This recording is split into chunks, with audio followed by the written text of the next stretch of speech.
Hello class 6 कैसे हो बच्चों। मुझे आशा है आप अपने घर पर स्वस्थ होंगे और साथ ही आप अपनी पढ़ाई पर विशेष ध्यान दे रहे होंगे, क्योंकि बच्चों आपके पास घर पर रहकर बहुत समय है। आप इस समय का सदुपयोग करेंगे, ऐसे मुझे पूरी आशा है। आपने देखा कि मैंने आपको अपनी पिछली वीडियो में हिंदी साहित्य का पाठ 2 हार की जीत का वाचन करवाया था। हमारा आधा ही वाचन हुआ था। अब मैं उससे आगे का वाचन आपको करवा रही हूँ। आप ध्यान देंगे और उसको समझेंगे भी। अंत में मैं आपको इस पाठ का सार भी समझा दूंगी। ठीक है, तो चलिए आज देखें, हम यहाँ से पढ़ना प्रारंभ करेंगे। बाबा भारती डर गए। अब उन्हें रात में नींद न आती। सारी रात अस्तबल की रखवाली में कटने लगी। हर पल खड़क सिंह का भय लगा रहता, परंतु कई मास बीत गए और वह न आया। यहाँ तक कि बाबा भारती अब कुछ असावधान हो गए और इस भय को स्वप्न के भय की भांति मिथ्या समझने लगे। संध्या का समय था।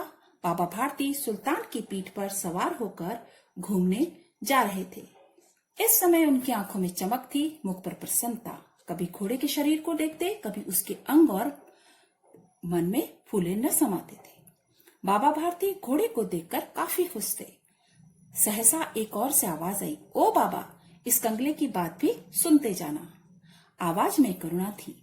बाबा ने घोड़े को रोक लिया। देखा एक अपाहिज वृक्ष की छाया में पड़ा करहा रहा है। बोले, कहो तुम्हें क्या कष्ट है? अपाहिज ने हाथ जोड़कर कहा, बाबा मैं दुखिया हूँ, मुझ पर दया करो। रामपुर यहाँ से 3 मील दूर है, मुझे वहां जाना है। घोड़े पर चढ़ा लो, ईश्वर भला करेगा। वहां तुम्हारा कौन है? दुर्गादत्त वैद्य का नाम तो आपने सुना होगा, मैं उनका सौतेला भाई हूँ। बाबा भारती ने घोड़े से उतरकर अपाहिज को घोड़े पर सवार किया और स्वयं उसकी लगाम पकड़कर धीरे धीरे चलने लगे। सहसा उन्हें एक झटका सा लगा और लगाम हाथ से छूट गई। उनके आश्चर्य का ठिकाना न रहा। जब उन्होंने देखा कि अपाहिज घोड़े पर तनकर बैठा है और उसे दौड़ाए लिए जा रहा है, उनके मुख से भय, विस्मय और निराशा से मिली हुई चीख निकल गई। वह अपाहिज कोई और नहीं, डाकू खड़क सिंह था। बाबा भारती कुछ देर तक चुप रहे और उसके बाद कुछ निश्चय करके पूरे बल से चिल्लाकर बोले, जरा ठहर जाओ। खड़क सिंह ने यह आवाज सुनकर घोड़ा रोक लिया और घोड़े को देखते हुए कहा, बाबा जी यह घोड़ा अब न दूंगा, परंतु एक बात सुनते जाओ खड़क सिंह। खड़क सिंह ठहर गया। बाबा भारती ने निकट जाकर उसकी ओर ऐसी आंखों से देखा जैसे बकरा कसाई की ओर देखता है और कहा, यह घोड़ा तुम्हारा हो चुका है, मैं तुमसे इसे वापस करने के लिए नहीं कहूंगा, परंतु खड़क सिंह केवल एक प्रार्थना करता हूँ, उसे अस्वीकार न करना, नहीं तो मेरा दिल टूट जाएगा। बाबा जी आज्ञा कीजिए, मैं आपका दास हूँ, बस यह घोड़ा नहीं दूंगा। अब घोड़े का नाम न लो, मैं तुमसे इसके बारे में कुछ न कहूंगा। मैं केवल यह चाहता हूँ कि इस घटना को किसी के सामने प्रकट न करना। खड़क सिंह का मुंह आश्चर्य से खुला रह गया। वह सोच रहा था कि उसे घोड़े को लेकर यहाँ से भागना पड़ेगा, परंतु बाबा भारती ने स्वयं उससे कहा कि इस घटना को किसी के सामने प्रकट न करना। इससे क्या प्रयोजन सिद्ध हो सकता है? खड़क सिंह ने बहुत सोचा, बहुत सिर मारा, परंतु कुछ समझ न सका। हार कर उसने अपनी आंखें बाबा भारती के मुख पर गड़ा दी और पूछा, बाबा जी इसमें आपको क्या डर है? सुनकर बाबा भारती ने उत्तर दिया, लोगों को यदि इस घटना का पता लग गया तो वे किसी अपाहिज पर विश्वास नहीं करेंगे। यह कहते कहते उन्होंने सुल्तान की ओर से इस तरह मुंह मोड़ लिया जैसे उनका उससे कभी कोई संबंध ही नहीं था। बाबा भारती चले गए, परंतु उनके शब्द खड़क सिंह के कानों में गूंज रहे थे। सोचता था, कितने ऊंचे विचार हैं, कैसा पवित्र भाव है। उन्हें इस घोड़े से प्रेम था। इसे देखकर उनका मुख फूल की तरह खिल जाता था। कहते थे, इसके बिना मैं रह न सकूंगा। इसकी रखवाली में वे कई रात सोए नहीं, भजन कीर्तन न कर रखवाली करते रहे, परंतु आज उनके मुख पर दुख की रेखा तक दिखाई नहीं दे रही थी। उन्हें केवल यह ख्याल था कि कहीं लोग अपाहिजों पर विश्वास करना न छोड़ दें। ऐसा मनुष्य नहीं देता है। रात्रि के अंधकार में खड़क सिंह बाबा भारती के मंदिर में जा पहुंचा। चारों ओर सन्नाटा था। आकाश में तारे टिमटिमा रहे थे। थोड़ी दूर पर गांव के कुत्ते भौंक रहे थे। मंदिर के अंदर कोई शब्द सुनाई नहीं पड़ता था। खड़क सिंह सुल्तान की लगाम पकड़े हुए था। धीरे धीरे अस्तबल के फाटक पर पहुंचा।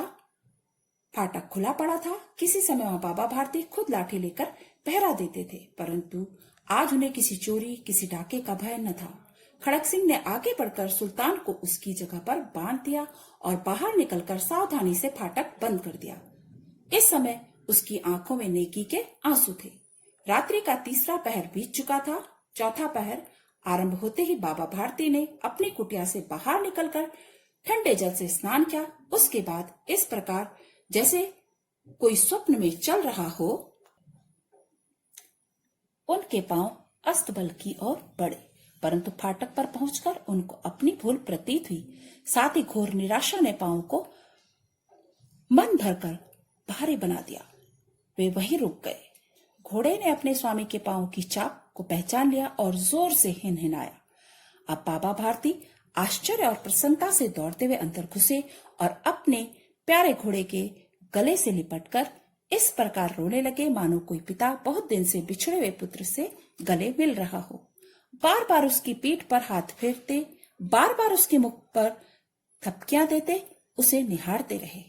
फिर वे संतोष से बोले, अब कोई दीन दुखियों की सहायता से मुंह न मोड़ेगा। तो बच्चों, आपने यहाँ तक वाचन किया। अब आप ध्यान से सुनेंगे। मैं आपको इस पाठ का सार समझा रही हूँ। तो चलिए बच्चों, अब आप ध्यान से इसका सार समझेंगे। मैं पूरे पाठ का आपको एक बार सार समझा रही हूँ। एक गांव में छोटे से मंदिर में एक संत रहते थे। उनका नाम बाबा भारती था। उनके पास एक घोड़ा था जिसका नाम सुल्तान था। वे उसे बहुत प्यार करते थे, उसके बिना नहीं रह सकते थे। इस इलाके में खड़क सिंह नाम का एक डाकू रहता था। उसने लोगों से सुल्तान की प्रशंसा सुनी और उसे देखने बाबा भारती के पास आया। उसे वह घोड़ा बहुत अच्छा लगा। उसने जाते समय बाबा भारती से कहा वह उस घोड़े को उनके पास नहीं रहने देगा। बाबा भारती इस धमकी से डर गए और कई महीनों तक रात को अस्तबल में घोड़े की रखवाली करते रहे। एक दिन जब वे सुल्तान पर बैठकर घूमने जा रहे थे, एक गरीब आदमी ने उन्हें आवाज दी। वह अपाहिज था। उसने बाबा भारती से विनती की कि उसे अपने घोड़े पर बैठाकर दूसरे गांव तक पहुंचा दे। बाबा भारती ने उसे घोड़े पर सवार कर दिया और स्वयं लगाम पकड़कर चलने लगे। सहसा उनके हाथ से लगाम छूट गई और उन्होंने देखा कि वह आदमी घोड़े को तेजी से भगाए ले जा रहा है। उनके मुख से चीख निकल पड़ी। वह आदमी खड़क सिंह था। उन्होंने कुछ सोचकर खड़क सिंह को आवाज दी और रुकने को कहा। उन्होंने उससे कहा कि अब वह घोड़ा उसका है और वे उससे उसे वापस करने के लिए नहीं कहेंगे, लेकिन उनकी एक प्रार्थना है जिसे उसे अस्वीकार नहीं करना चाहिए। उन्होंने उससे कहा कि इस घटना के बारे में वो किसी को न बताए। उनका विचार था कि यदि लोगों को इसके बारे में पता चलेगा तो वे इन दीन दुखियों पर विश्वास नहीं करेंगे। ये बात खड़क सिंह के मन को छू गई। वह बाबा भारती के ऊंचे विचारों को देखकर आश्चर्यचकित रह गया। वह उस घोड़े को इतना प्यार करते थे कि उसके बिना बिल्कुल भी जी नहीं पाते थे, लेकिन इस समय उन्हें अपने दुख की चिंता नहीं थी, बल्कि वे दीन दुखियों के बारे में सोच रहे थे। रात के समय वह सुल्तान को वापस अस्तबल में छोड़ गया। सुबह बाबा भारती उसे अस्तबल में देखकर अचंभित हुए। वे उसे गले से लगाकर इस प्रकार रोए जैसे कि एक पिता अपने बिछड़े हुए पुत्र से मिलकर रोता है। उन्हें यह संतोष हुआ कि अब कोई दीन दुखियों से मुंह नहीं मोड़ेगा। तो देखा बच्चों, आपने इस पूरे पाठ का सार मैंने आपको समझा दिया है। अब मैं आपको इस पाठ से संबंधित और प्रश्न उत्तर दूंगी जिन्हें कि आप सफाई से ध्यान पूर्वक करेंगे। थैंक यू बच्चों।